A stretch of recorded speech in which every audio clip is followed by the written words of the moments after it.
Well, Simon Francis is coordinator at the End Fuel Poverty Coalition. I asked him what his biggest concerns were over the rise in prices.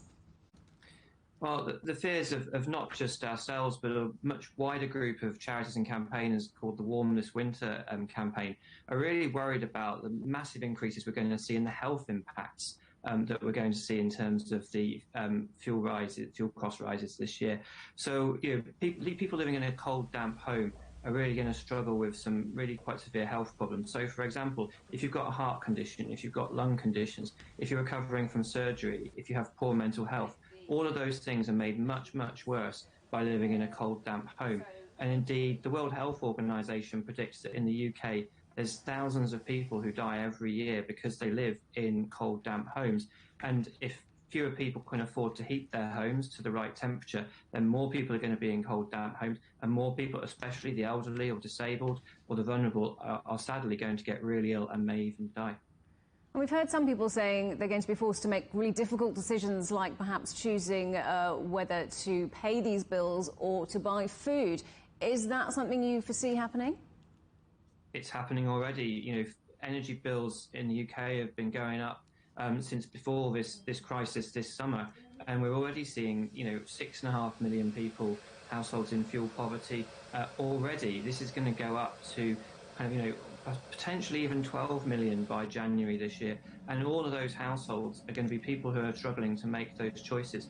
And for some of these households, so if you're a disabled person who needs to charge your wheelchair to get around, well, you're just simply not going to be doing that. So, even people running vital, equipment in their homes, it is just not going to be possible. And that's a real concern for us.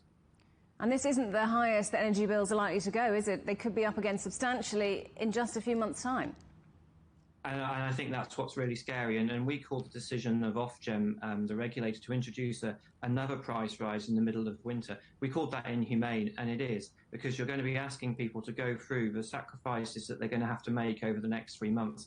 And unless we get urgent government support, then those sacrifices are going to have to be even greater over the harshest months of the winter here. So we need the government to get off its backside and actually start doing some work and start producing the plans that are going to make sure that we get support that we need to tackle fuel poverty now, but also to start doing the things that we need to see in the long term, like more renewables, like more energy efficiency in our buildings.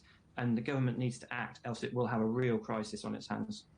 So you say the government needs to act. What do you think should be put in place to try and help? Well, we need to see a full package of emergency financial support for households to get us through this winter.